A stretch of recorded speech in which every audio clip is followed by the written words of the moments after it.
Hello बच्चों, कैसे हैं आप लोग। आई होप आप सब बहुत अच्छे होंगे। स्वागत है आपका अपने फेवरेट यूट्यूब चैनल श्री बीएमएलएस पाठशाला में। जैसे कि आप जानते हैं एनाटॉमी फिजियो में हम टिश्यू पढ़ रहे थे, जिसमें हमने 3 लेक्चर कंप्लीट कर लिए हैं, जिसमें हमने 4 टाइप के टिश्यू देखे थे। पहला इपिथेलियल, कनेक्टिव, मसल और नर्वस। हमने इपिथेलियल, कनेक्टिव और मसल टिश्यू कंप्लीट कर लिया। आज हम उसी के आगे देखने वाले हैं नर्वस टिश्यू। नर्वस टिश्यू को आज यहाँ पर हम कंप्लीट करने वाले हैं। इसके बाद हमारा ये जो टिश्यू वाला सेक्शन है, मतलब टॉपिक, वो पूरा हमारा कंप्लीट हो जाएगा। चलिए फिर स्टार्ट करते हैं नर्वस टिश्यू से। ठीक है, नर्वस टिश्यू होता क्या है और इसमें कौन कौन सी चीज़ें होती हैं, वो सारा कुछ आज हम कवर करने वाले हैं। सबसे पहले नर्वस टिश्यू। ठीक है, nervous tissue is a specialised tissue that form the main component of the nervous system. ठीक है, नर्वस टिश्यू जो होता है वो मेन कंपोनेंट होता है किसका, नर्वस सिस्टम का। ठीक है, which is responsible for coordinating and the controlling the body function. जो नर्वस सिस्टम है, ठीक है, उसी के अंदर हमारा जो ब्रेन है और स्पाइनल कॉर्ड आता है। उसी से क्या होता है, जो पूरी बॉडी के फंक्शंस है वो कंट्रोल होते हैं और कोऑर्डिनेट होता है। इसका जो ओरिजिन होता है वो एक्टोडर्मल होता है। नर्वस सिस्टम का जो ओरिजिन एक्टोडर्मल होता है, लेकिन इसमें एक एक्सेप्शन होता है।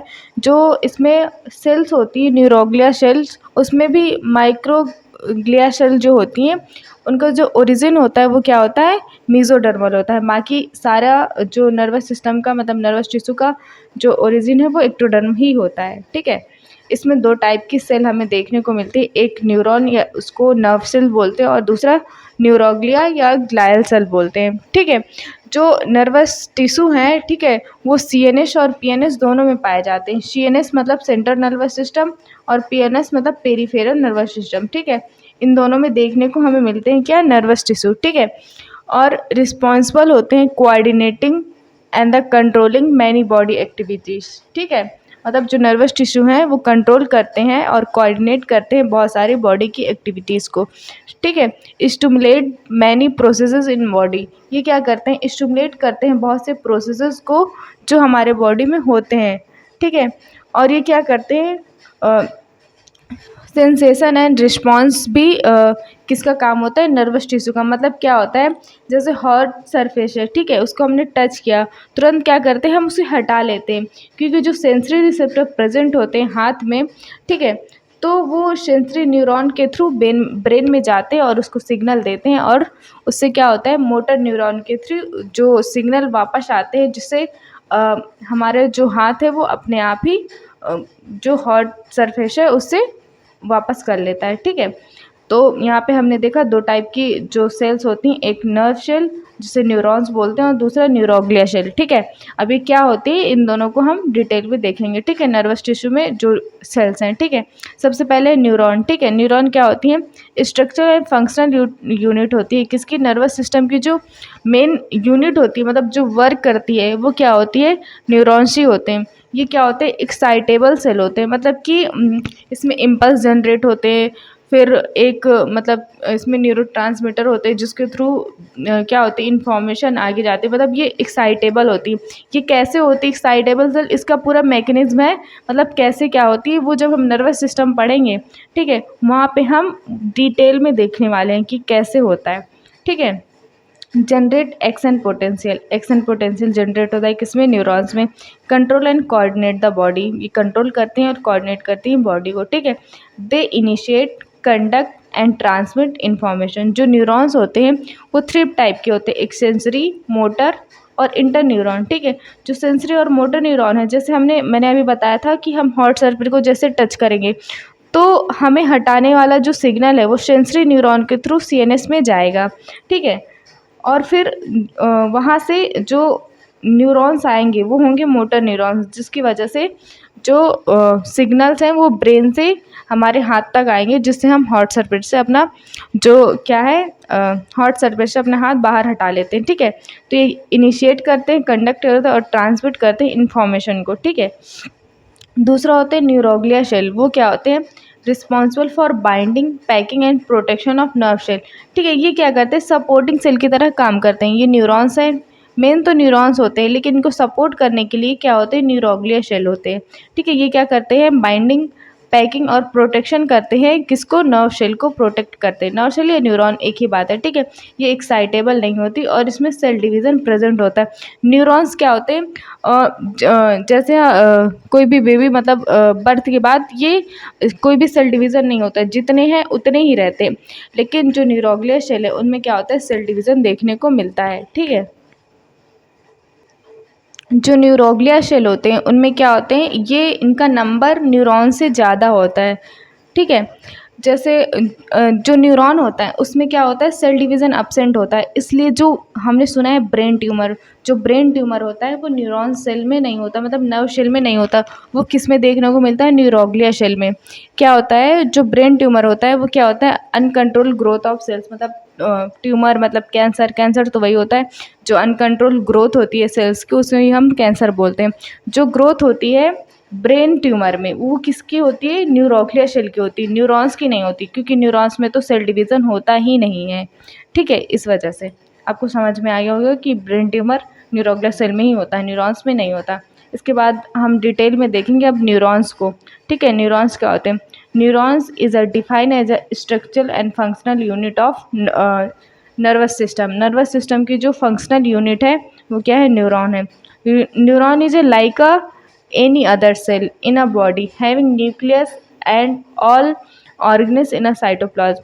जो क्या होता है, न्यूरॉन होता है वो नॉर्मल जैसे अदर सेल होती हैं वैसे ही होता है। इसमें भी साइटोप्लाज्म होता है, न्यूक्लियस होता है और ऑर्गेनेल्स होती हैं। इसका डायग्राम कुछ इस टाइप से होता है। ठीक है, इसके भी कौन कौन से पार्ट होते हैं वो हम अभी आगे देखने वाले हैं डिटेल में। ठीक है, ऐसे इसका डायग्राम होता है, इसमें न्यूक्लियस होता है और इसमें क्या होते हैं, जो ऑर्गेनेल्स हैं वो भी प्रेजेंट होता है और साइटोप्लाज्म भी प्रेजेंट होता है। ठीक है, नॉर्मल जैसे सेल होती है वैसी सेल ये भी है, नर्व शेल। ठीक है, इसके बाद इसका स्ट्रक्चर देखते हैं कैसा है। ठीक है, ईच न्यूरॉन्स कॉन्सिस्ट ऑफ, इसमें 2 पार्ट होते हैं, एक सेल बॉडी जिसको साइटॉन या सोमा भी बोलते हैं और दूसरा होता है प्रोसेस जिसको न्यूट्राइड्स भी बोलते हैं। ठीक है, सबसे पहले देखते हैं सेल बॉडी।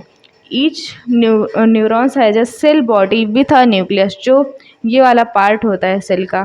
ठीक है, ये वाला पार्ट। ठीक है, उसे हम क्या बोल रहे हैं, सेल बॉडी। इस पार्ट को हम सेल बॉडी या सोमा या साइटॉन बोल रहे हैं। ठीक है, each neurons having a cell body with a nucleus, में क्या होता है, न्यूक्लियस पाया जाता है। Golgi body, endoplasmic reticulum, mitochondria and other component किसमें पाए जाते हैं, इस साइटॉन वाले पार्ट में देखने को मिलते हैं। और दूसरा होता है प्रोसेसेस। प्रोसेसेस में आते हैं एक्सॉन और डेंड्राइट। ये है हमारा साइटॉन वाला पार्ट। ठीक है, हमने देखा ये साइटॉन वाला पार्ट था। और इसके बाद क्या है, डेंड्राइट, मतलब कि एक्सॉन। एक्सॉन ये वाला जो पार्ट होता है इसको हम एक्सॉन बोलते हैं और इसकी भी ब्रांचेस निकली होती हैं इस टाइप से, जिसे हम डेंड्राइट्स बोलते हैं। ठीक है, अभी हम डायग्राम के थ्रू अच्छे से समझ लेंगे। ठीक है, तो ये वाला जो पार्ट है, ये वाला और ये वाला जो ब्रांचेस निकली हुई हैं किसकी, सेल बॉडी की, उसको हम प्रोसेसेस बोल रहे हैं। ठीक है, और जो ये 20 वाला पार्ट है इसे हम सेल बॉडी या साइटॉन या सोमा बोल रहे हैं। ठीक है, ये समझ में आगे हो गया कि कौन कौन से पार्ट होते हैं। अब इनको अलग अलग देख लेते हैं। ठीक है, एक्सॉन क्या होता है, axon is a tube like structure. ये जो ट्यूब लाइक स्ट्रक्चर था उसे हम क्या बोल रहे थे, एक्सॉन। ठीक है, ये वाला पार्ट। ठीक है, that carry electrical impulse from the body to the axon terminal that pass the impulses to another neuron। ये कैसे है, ये अभी हम इसको डिस्कस करते हैं। ठीक है, क्या है, सबसे पहले ये क्या बोल रहा है, axon as a tube like structure. हमने देखा ये जो ट्यूब लाइक स्ट्रक्चर था वो क्या था, एक्सॉन था। ठीक है, दैट कैरी इलेक्ट्रिकल इम्पल्स। इससे क्या होती है, जो साइटोनल पार्ट होता है उससे क्या होती है, इलेक्ट्रिकल इम्पल्सेस आती हैं। ठीक है, फ्रॉम द बॉडी, किससे, बॉडी से आई। ठीक है, द एक्सॉन टर्मिनल्स, इसके बाद इसमें जो एक्सॉन्स होता है वो टर्मिनेट कर जाता है एक्सॉन टर्मिनल्स में। ठीक है, ये है axon terminals. That pass impulse from other, यहाँ से जो ये इम्पल्सेस है मतलब टर्मिनल न्यूरॉन से दूसरा न्यूरॉन शुरू हो जाता है, दूसरी नर्व सेल। तो ये जो इम्पल्सेस हैं न्यूरॉन टर्मिनल से दूसरे न्यूरॉन में ट्रांसमिट हो जाती हैं। ठीक है, इसके बाद है dendrites. These are branch like structure. मैंने बताया था इसमें जो ये ब्रांच लाइक स्ट्रक्चर होता है ऊपर साइड वो क्या होता है, डेंड्राइट्स होता है। Receive message from the other neuron, ये अदर न्यूरॉन से क्या करता है, मैसेज रिसीव करता है। कैसे, ये है, ठीक है, और ये हैं डेंड्राइट्स, ठीक है। यहाँ से जो दूसरा न्यूरॉन है वहाँ से ये मैसेज लेगा, ठीक है। ये न्यूरॉन है, इससे मैसेज लिया, डेंड्राइट में आए, डेंड्राइट से एक्सॉन में जाएंगे, एक्सॉन से एक्सॉन टर्मिनल से फिर दूसरे न्यूरॉन में, ठीक है। From the other neuron allow the transmission of message to the cell body, dendrite से कहाँ है, सेल बॉडी में, सेल बॉडी से एक्सॉन में, एक्सॉन से एक्सॉन टर्मिनल में, फिर उसके बाद दूसरे न्यूरॉन्स में। ऐसे ये प्रोसेस होती है। कैसे होती है, इम्पल्स कैसे ट्रेवल करते हैं, मतलब कैसे जाते हैं, वो जब हम नर्वस सिस्टम पढ़ेंगे वहाँ पे हम डिटेल में देखेंगे कि जो इलेक्ट्रिकल इम्पल्स होते हैं उनका जो मतलब वो कैसे जाते हैं डेंड्राइट से सेल बॉडी में, ये सारा कुछ कैसे होता है वो सब कुछ हम डिटेल में देखेंगे नर्वस सिस्टम में, ठीक है। इसके बाद इस डायग्राम में देख लेते हैं, ठीक है। ये हमारा न्यूक्लियस, ठीक है, ये सेल बॉडी मैंने बताया था, ये वाला जो पार्ट है इसको हम सेल बॉडी बोल रहे हैं, और इसकी जो ब्रांचेस निकली हुई ये डेंड्राइट, ठीक है। ये सॉन सेल क्या होता है ये अभी मैं बता रही हूँ, ठीक है। ये लास्ट में एक्सॉन टर्मिनल्स, और ये साइनैप्स, साइनैप्स क्या होता है वो भी बता रही हूँ। और ये हमारे एक्सॉन वाला पार्ट, ये समझ में आ गया एक्सॉन वाला पार्ट, ये सेल बॉडी, न्यूक्लियस और डेंड्राइट्स, इतना समझ में तो आ गया होगा, और ये एक्सॉन टर्मिनल, ठीक है। इसके बाद rod of Ranvier, Schwann cell, myelin sheath, ये क्या होता है इसको अभी हम देख रहे हैं, ठीक है। इसका जो स्ट्रक्चर हमने देखा, ठीक है। ये जो नोड ऑफ रेनवियर है, पहले हम ये शॉन सेल देखते हैं। शॉन सेल क्या होती हैं, ये क्या होती हैं, ये जो एक्सॉन है, एक्सॉन को रैप करके रखती हैं, कौन, शॉन सेल, ठीक है। They secrete white colour myelin sheath, ये क्या करती हैं, वाइट कलर की माइलिन शीथ इसके ऊपर सिक्रीट करती हैं, किसके ऊपर, शॉन सेल के ऊपर, ठीक है, ठीक है। इंसुलेटर की तरह वर्क करता है, इलेक्ट्रिकल इम्पल्स को पास नहीं होने देता, कौन, माइलिन शीथ, ठीक है। जो माइलिन शीथ होती है वो किसकी बनी होती है, फॉस्फोलिपिड की। सबसे पहले शॉन सेल क्या है, शॉन सेल रैप करती है किसको, एक्सॉन को। शॉन सेल क्या करती है, सिक्रीट करती है, शॉन सेल जो है वो सिक्रीट करती है किसको, वाइट कलर की माइलिन शीथ को, ठीक है, जो किसकी बनी होती है, फॉस्फोलिपिड की। जो माइलिन शीथ होती है वो इंसुलेटर की तरह वर्क करती है, मतलब कि जहाँ पे माइलिन शीथ होगी वहाँ पे इलेक्ट्रिकल इम्पल्स जो है वो ट्रेवल नहीं करेंगे, वहाँ से पास नहीं करेंगे, ठीक है। वहाँ पे फिर ट्रेवल इस टाइप से होता है, ये इस टाइप से कैसे कंडक्शन होता है वो हम नर्वस सिस्टम में डिटेल में देखेंगे, ठीक है। ये समझ में आया। इसके बाद है नोड ऑफ रेनवियर, यहाँ पे क्या है, जहाँ पे माइलिन शीथ एब्सेंट हो रही, हम देख रहे हैं ये वाला पार्ट है, एक मिनट इसको इरेज कर लेते हैं, ये वाला पार्ट है, और ये क्या है, ये खाली है, तो जो खाली वाला पार्ट है उसे हम क्या बोल रहे हैं, नोड ऑफ रेनवियर। जहाँ पे माइलिन शीथ एब्सेंट है वहाँ पे इलेक्ट्रिकल करंट या इलेक्ट्रिकल इम्पल्स क्या होंगे, पास करेंगे किससे, नोड ऑफ रेनवियर्स, और जहाँ पे शॉन सेल होंगी वहाँ पे इलेक्ट्रिकल इम्पल्स पास नहीं होते हैं, ठीक है। और इसमें क्या होता है, साइटोप्लाज्म भी होता है, ठीक है, जिसको साइटोप्लाज्म, ये समझ में आ गया। इसके बाद ये एक्सॉन टर्मिनल्स होते हैं, ठीक है। इसके बाद ये साइनैप्स क्या होते हैं इसको भी हम देखते हैं, ठीक है। जो एक्सॉन टर्मिनल्स होते हैं वो मतलब ये जो एंड्स होते हैं इसको हम बल्ब या साइनैप्टिक बल्ब भी बोलते हैं, ठीक है। इसमें क्या होता है, माइटोकॉन्ड्रिया होती हैं, वेसल्स होती हैं, इस जो वेसल्स होते हैं उसको हम साइनैप्टिक वेसल बोलते हैं। ये क्या करते हैं, दे कंटेन सम केमिकल, यहाँ पे कुछ केमिकल्स होते हैं जिसको हम क्या बोलते हैं, न्यूरोट्रांसमीटर। न्यूरोट्रांसमीटर हेल्प करते हैं इलेक्ट्रिकल इम्पल्स को कंडक्ट होने में, ठीक है। इसके बाद बचा साइनैप्स। साइनैप्स क्या होता है वो भी हम समझते हैं, ठीक है। इसको हम इरेज कर लेते हैं पहले। ये जो था ये एक्सॉन टर्मिनल, ये जो बल्ब था इसको हमने ऐसे बना लेते हैं, ठीक है। ये एक ऐसा है, इसके बाद ये दूसरा वाला इस टाइप से, ठीक है। इसके बाद ये जो बीच वाला पार्ट है ये दूसरे न्यूरॉन का है और ये दूसरे न्यूरॉन का है, ठीक है। ये जो साइनैप्स है इसकी ये वाला जो पार्ट है बीच वाला, ठीक है, दोनों एक्सॉन के बीच में, उसको हम क्या बोल रहे हैं, साइनैप्स, ठीक है।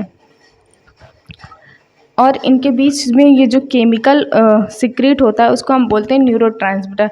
न्यूरोट्रांसमीटर क्या करता है, वो केमिकल है जो हेल्प करता है कम्युनिकेशन बिटवीन टू न्यूरॉन्स या मसल्स के बीच में, मतलब दो न्यूरॉन्स के बीच में कम्युनिकेट करने में हेल्प करेगा, या तो न्यूरॉन्स और मसल के बीच में कम्युनिकेट करने में हेल्प करेगा। ठीक है, इसका न्यूरोट्रांसमीटर का बेस्ट एग्जांपल क्या है, एसिटाइल कोलिन। कैसे वर्क करता है, क्या कैसे होता है, वो हम नर्वस सिस्टम में डिटेल में देखेंगे। ठीक है, ये समझ में आया। ये जो दो न्यूरॉन्स हैं उनके बीच वाला ये जो पार्ट होता है उसको हम साइनैप्स बोल रहे हैं। ठीक है, ये 20 मिलियन के माइक्रो मिलियन के लगभग का इसका जो थिकनेस होती है। ठीक है, ये पहला साइनैप्टिक नोब है और ये दूसरा। ठीक है, ये क्या करती हैं, contact function and chemical contact बनाती हैं किसके बीच में, न्यूरॉन्स के बीच में। कौन, ये जो साइनैप्स है। ठीक है, इतना समझ में हो गया, मतलब कि न्यूरो मस्कुलर जंक्शन या न्यूरो मस्कुलर जंक्शन अगर न्यूरॉन और मसल्स के बीच है तो वहाँ पे न्यूरो मस्कुलर जंक्शन बनाती हैं। ठीक है, इस डायग्राम से आपको समझ में आ गया होगा कि स्ट्रक्चर किस टाइप से होता है न्यूरॉन्स का। अभी अगर ये समझ में नहीं आया तो अभी हम इसको दोबारा से जब हम नर्वस सिस्टम पढ़ेंगे तब हम और भी डिटेल में इसको डिस्कस करने वाले हैं। ठीक है, आई होप आपको यहीं पर ही समझ आ गया हो। ठीक है, इसके बाद है टाइप्स ऑफ न्यूरॉन्स। न्यूरॉन्स जो स्ट्रक्चर होता है या उसकी पोलैरिटी की बेसिस पर वो कितने टाइप का होता है, 4 टाइप का। ठीक है, पहला होता है यूनिपोलर, बाईपोलर, स्यूडो यूनिपोलर और मल्टीपोलर। जो यूनिपोलर होता है उसमें डेंड्राइट्स नहीं होते, हम इसमें देख सकते हैं डेंड्राइट्स नहीं है, एक्सॉन बस है, मतलब कि सेल बॉडी है और ये एक एक्सॉन है। ठीक है, ये किस में देखने को मिलता है, एम्ब्रियो में, मतलब जो एम्ब्रियो होता है उसमें, इनवर्टिब्रेट के एम्ब्रियो में या वर्टिब्रेट दोनों के एम्ब्रियो में देखने को मिलता है। कौन सा, यूनिपोलर। दूसरा है बाईपोलर, इसमें डेंड्राइट्स और एक्सॉन दोनों देखने को मिलते हैं। ये हम कहाँ देखते हैं, बेसिकली रेटिना में, इनर ईयर में या ऑल्फैक्टरी एपिथेलियम में देखने को मिलता है। कौन सा, बाईपोलर। ठीक है, दूसरा है मतलब थर्ड है स्यूडो यूनिपोलर। इसमें क्या होता है, ये सेल बॉडी होती है। ठीक है, और उसकी प्रोसेसेस होती हैं। ठीक है, एक्सॉन और डेंड्राइट्स, ये मतलब कि यूनिपोलर है, मतलब यूनिपोलर है, यहाँ पे डेंड्राइट्स है नहीं, मतलब देखने में लगता है कि ये यूनिपोलर है लेकिन होता नहीं है। ठीक है, इसमें ये कहाँ देखने को मिलता है, dorsal root ganglia of spinal cord. ठीक है, वहाँ पे कौन सा देखने को मिलता है, स्यूडो यूनिपोलर। और फोर्थ है मल्टीपोलर। ठीक है, मल्टीपोलर में से इसमें बहुत सारे डेंड्राइट्स देखने को मिलेंगे और एक्सॉन्स होगा।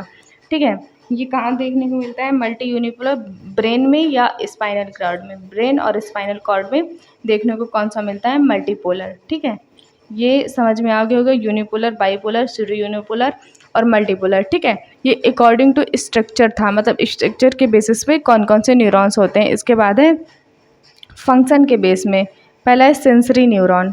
ठीक है, सेंसरी न्यूरॉन क्या होता है, sensory neuron also known as efferent neuron. ठीक है, एफरेंट मतलब जो इन्फॉर्मेशन है वो लेके आना। ठीक है, ए से मतलब आना, ए से हम ऐसे याद करने का तरीका है, ए मतलब आना। ठीक है, मतलब जो इन्फॉर्मेशन लेके आ रही है। ठीक है, किससे, दे नर्व, अभी हम देखते हैं किससे। ठीक है, the nerve cell that transmit information from a sensory receptor in the body, मतलब कि सेंसरी रिसेप्टर जहाँ पर सेंसेशन, मतलब जैसे कोई हॉट सरफेस को हमने टच कर लिया, वहाँ से जो है इन्फॉर्मेशन उनको लेके जाना। ठीक है, तो मतलब बॉडी टू कहाँ, सेंट्रल नर्व, ये हमारा बॉडी का पार्ट है, उसको कहाँ से लेके, कहाँ से, बॉडी से सीएनएस तक लेके जाना, वो कौन काम करता है, सेंसरी न्यूरॉन। ठीक है, इसके बाद है मोटर न्यूरॉन। ये क्या करते हैं, मोटर न्यूरॉन जो specialised nerve cell that transmit signal from the brain और स्पाइनल कॉर्ड, जो सीएनएस है। ठीक है, वहाँ से फिर इंफॉर्मेशन को बॉडी तक लेके जाना। ठीक है, इसको कहते हैं ईफरेंट। ठीक है, ईफरेंट मतलब ईफरेंट नाम से, उसको एफरेंट बोल रहे थे, इसको ईफरेंट बोल रहे थे। ठीक है, सीएनएस से बॉडी तक ले जाना वो कौन करवाता है, मोटर न्यूरॉन्स। ठीक है, मोटर न्यूरॉन्स है specialised nerve cell that transmit signal from the brain और spinal cord to muscle and gland. ठीक है, movement of other bodies function, they are also known as efferent neuron, इसको efferent neuron बोलते हैं। वो समझ में आ गया, वो जो सेंसरी न्यूरॉन्स थे वो बॉडी से सीएनएस तक इंफॉर्मेशन को ले जा रहे थे और मोटर न्यूरॉन सीएनएस से बॉडी तक जो है जो सिग्नल्स है वो ट्रांसमिट करते हैं। ठीक है, तो इनको कंपेयर कर लेते हैं एक बार कि दोनों होते कैसे हैं। ठीक है, ये पहला है sensory neuron, neuron that carry sensory impulse from the sensory organ to the central nervous system as known as a sensory neurons. ठीक है, ये है सेंसरी न्यूरॉन्स। ठीक है, और ये सेकेंड है motor neuron, in neuron that carry motor impulses from the CNS, कहाँ से, सीएनएस से कहाँ तक, specific efferent effector is a known as a motor neuron. ठीक है, ये समझ में आ गया होगा। इसके बाद है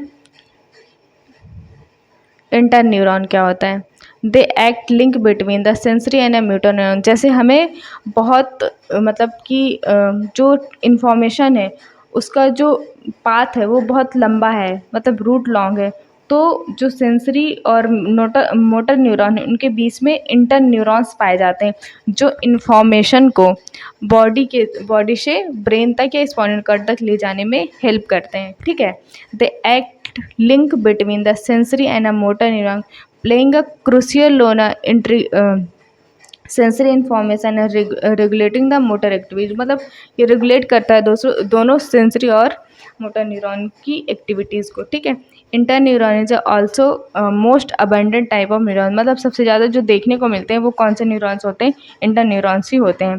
ठीक है, यहाँ पे ये टाइप ऑफ सेल मतलब अकॉर्डिंग टू मतलब कि जो नर्व सेल थी वो हमने टू टाइप दी, एक स्ट्रक्चर के बेसिस पर और दूसरा फंक्शन की बेसिस पर। तो वहाँ पे हमारा न्यूरॉन ख़त्म हुआ। अब हम आगे देखते हैं न्यूरोग्लिया या सेल या ग्लायल सेल्स क्या होती हैं। ठीक है, ये क्या होती हैं, ये एक्साइटेबल नहीं होती हैं। जैसे हमारी नर्व सेल थी वो एक्साइटेबल थी, लेकिन जो ग्लायल सेल होती हैं वो एक्साइटेबल नहीं होती। ये सपोर्ट करती हैं किसको, न्यूरॉन्स को। ठीक है, not excitable supporting cell of the CNS is called a neuroglial. ठीक है, ये सीएनएस को सपोर्ट करती हैं। न्यूरोग्लिया सेल जो होती हैं सपोर्टिंग सेल होती हैं किसकी, नर्वस सिस्टम की। ठीक है, नंबर ऑफ ग्लायल सेल कितनी होती है, 10 to 15 टाइम ग्रेटर होती है न्यूरॉन से। मैंने पहले ही बताया था जो ग्लायल सेल होती हैं वो क्या होती हैं, ज़्यादा होती हैं किससे, नर्व सेल से। ठीक है, अब इनका क्लासिफिकेशन देख लेते हैं। इसको दो टाइप से क्लासीफाई किया गया, एक सेंट्रल न्यूरोग्लिया सेल और दूसरा है पेरीफेरल। ठीक है, दो टाइप से, एक सेंट्रल एक पेरीफेरल। अब ये क्या है दोनों वो हम देख लेते हैं। ठीक है, जो सेंट्रल सेल्स हैं उनको भी 4 टाइप में डिवाइड किया गया है। पहला एस्ट्रोसाइट, माइक्रोग्लिया, ओलिगोडेंड्रोसाइट और इपेंडाइमल सेल। ठीक है, और पेरीफेरल को 2 टाइप में डिवाइड किया गया है, एक स्वान सेल और एक दूसरा है सैटेलाइट सेल। ठीक है, अब इनको हम एक एक करके देख लेते हैं।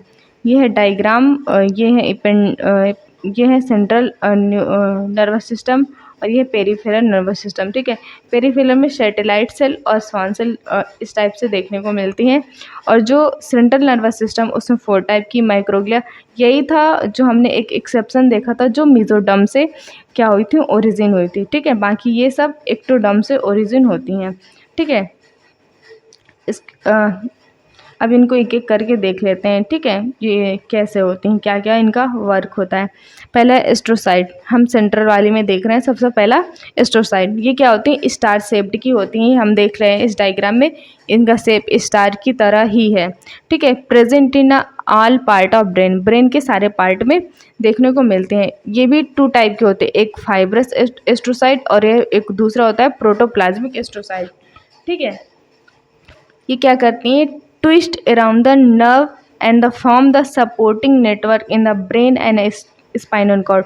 जो नर्व सेल हैं, ठीक है, उनके चारों ओर ट्विस्ट करती हैं। ठीक है, और सपोर्टिंग नेटवर्क बनाती हैं ब्रेन और स्पाइनल कॉर्ड के अराउंड। ठीक है, मेंटेन करती हैं chemical environment ECF around the CNS। CNS का जो एक्स्ट्रा सेलुलर फ्लूइड है उसको मेंटेन करती हैं केमिकल इन्वायरमेंट को। ठीक है, ये हमको किस टाइप की देखने को मिलती है, स्टार शेप की होती हैं। ठीक है, सेकंड है हमारा माइक्रोग्लिया सेल। ठीक है, ये स्मॉलेस्ट होती हैं। ठीक है, सबसे छोटी सेल होती हैं ग्लायल सेल। ठीक है, डेराइव फ्रॉम द मोनोसाइट, ये किससे बनी हो, मतलब किससे डेराइव हुई है, मोनोसाइट सेल से। And enter the tissue of nervous system from the blood. ठीक है, ये मोनोसाइट से डेराइव होकर ब्लड के थ्रू किस में इंटर हो जाती हैं, नर्वस सिस्टम में इंटर करती हैं। ठीक है, these phagocyte cell microphages of CNS. Monocyte भी हमारा माइक्रोफेज की तरह वर्क करते हैं, तो ये भी हमारा माइक्रोफेजेस, इनको हम क्या बोलते हैं, CNS, microphages of CNS. CNS में माइक्रोफेज की तरह वर्क करती हैं। Engulf and destroy the micro organism, जितने भी माइक्रो ऑर्गेनिज्म हो इनको इनगल्फ कर लेती हैं, डिस्ट्रॉय कर देगी, आप फाइगोसाइटोसिस कर देती हैं उसकी, ठीक है। ये हमको इस टाइप से देखने को मिलती हैं, ठीक है। थर्ड है हमारा ओलिगोडेंड्रोसाइट। क्या क्या करती हैं, production of myelin sheath around the nerve fibre.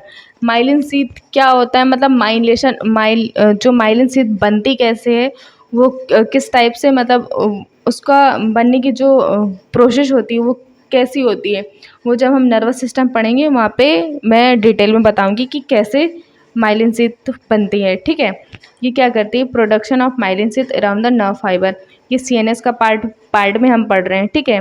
तो जो ओलिगोडेंड्रोसाइट होती हैं वो जो माइलिन शीट बनाती हैं वो किस में बनाती है, सीएनएस में। ये बहुत बहुत इंपॉर्टेंट पॉइंट है।